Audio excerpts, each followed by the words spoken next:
Un retour sans strass ni paillettes pour Léo Messi au PSG, Kylian Mbappé qui se fait troller par un club improbable et les caprices de CR7 qui coûtent déjà très cher à son club Al Nassr. Salut à tous et bienvenue dans le 1214e numéro du Journal du Foot.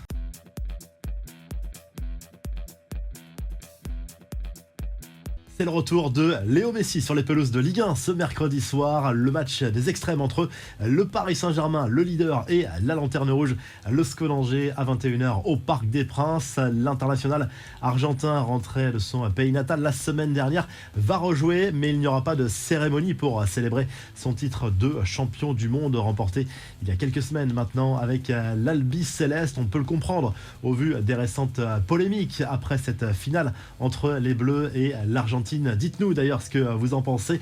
Achraf Hakimi et Kylian Mbappé, eux, ne seront pas de la partie face à Angers. Ils ne rentrent de vacances que ce jeudi, après quelques jours de repos supplémentaires accordés par les dirigeants parisiens après cette Coupe du Monde fatigante pour les deux joueurs qui ont été jusqu'en finale et en demi-finale de cette Coupe du Monde.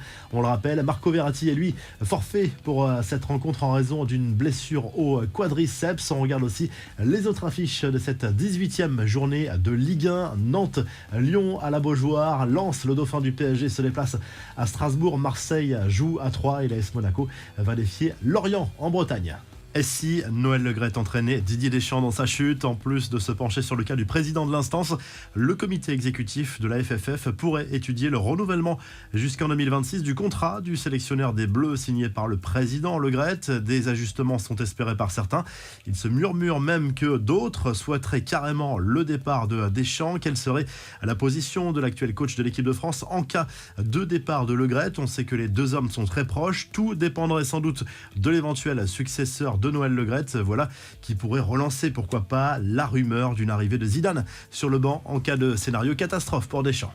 Les infos et rumeurs du mercato, le retour de la rumeur Kylian Mbappé au Real Madrid, il n'en faut pas beaucoup en général pour la presse espagnole pour s'emballer, mais le tweet de l'attaquant parisien sur Noël Le Graët et Zinedine Zidane n'est pas passé inaperçu de l'autre côté des Pyrénées. Selon le média Defensa Central, le buteur du PSG n'a pas abandonné l'idée de rejoindre le Real Madrid et le club merengue en rêve encore. Le média espagnol assure également que Kylian Mbappé rêve toujours d'être coaché par Zidane et que ce tweet n'était pas innocent. Est-ce que ce sera un jour au Real Madrid ou en équipe de France? Seul l'avenir nous le dira.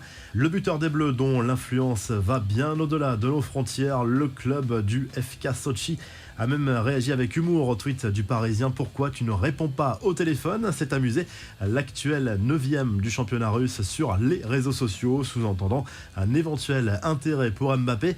Où en est la prolongation de Lionel Messi? Christophe Galtier a évoqué le sujet en conférence de presse et d'après le coach parisien, l'Argentin est heureux à Paris et les chances de le voir rester dans la capitale française sont bien réelles. Concernant les négociations, Galtier a reconnu qu'il ne savait pas quel était le niveau d'avancement du dossier, mais les discussions, elles, sont bien réelles. Mauricio Pochettino va-t-il reprendre du service en Première Ligue? Le technicien argentin licencié par le PSG l'été dernier est de nouveau cité comme un potentiel candidat au poste d'entraîneur de Chelsea en cas d'éviction de Graham Potter. Ce dernier avait succédé à Thomas Tuchel sur le banc des Blues en septembre dernier, mais la situation du club londonien est toujours inquiétante en Première Ligue. Alors que Joao Félix devrait rejoindre Chelsea, l'Atlético Madrid voudrait obtenir l'arrivée de Memphis Depay. Selon les informations du quotidien Sport, la direction des Colchoneros a contacté celle du Barça afin de se renseigner sur un possible prêt du Néerlandais. Enfin, qui pour s'asseoir sur le banc de la Belgique après le départ de Roberto Martinez suite à la Coupe du Monde manquée des Diables Rouges, considérés comme favoris? Thierry Henry dément avoir postulé pour le poste. Andrea Pirlo et Hervé Renard sont également pressentis. Les infos en bref, Cristiano Ronaldo coûte déjà très cher à Al Nassr. Le Portugais n'a pas encore trouvé sa nouvelle maison en Arabie Saoudite. Il vit dans un luxueux hôtel de Riyad situé dans la Kingdom Tower, l'un des plus hauts bâtiments du pays. Au total, 17 chambres ont été louées pour l'entourage de Cristiano Ronaldo, la famille, les amis, mais aussi le personnel de sécurité. Et cela coûte environ 280 000 € par mois. CR7, lui, vit avec ses enfants et sa petite amie Georgina dans la suite présidentielle qui coûte 3700 € la nuit. Paul Pogba s'entraîne de nouveau avec la Juve. L'international français opéré du genou droit en septembre dernier n'a toujours pas joué en compétition officielle depuis son retour en Italie, mais ça semble en bonne voie. Enfin, les images qui font plaisir à voir: Sébastien Haller qui se remet d'un cancer des testicules, a disputé quelques minutes d'un match amical joué par son équipe, le Borussia Dortmund contre le Fortuna Düsseldorf. L'attaquant franco-ivoirien de 28 ans est entré en jeu à la 73e minute de cette partie remportée 5-1 par le BVB.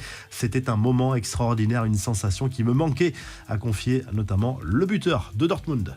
Allez, on termine avec la traditionnelle revue de presse poussée vers la retraite. C'est le titre du journal L'Équipe ce mercredi. Référence bien sûr à l'actualité et à la situation de Noël Le Graët, le président de la Fédération française de foot, dont quasiment plus personne ne veut à ce poste. Du côté de l'Espagne, le journal Marca se penche surtout sur les demi-finales de la Super Coupe d'Espagne et ce match entre le Real Madrid et Valence en Arabie Saoudite. C'est aussi un duel de coach italien, Carlo Ancelotti sur le banc, Merengue et Gennaro Gattuso sur le banc du club tché en Angleterre. Le Star Sport revient sur les quarts de finale de la League Cup disputée mardi soir. Cette victoire de Manchester United face à Charlton 3-0 avec un doublé de Marcus Rashford. Ça passe aussi pour l'équipe de Newcastle face à Leicester ce mercredi soir. Les deux autres quarts de finale avec notamment le déplacement de Manchester City sur le terrain de Southampton. L'autre duel oppose Nottingham Forest à Wolverhampton. Si le journal du foot vous a plu, n'oubliez pas de liker,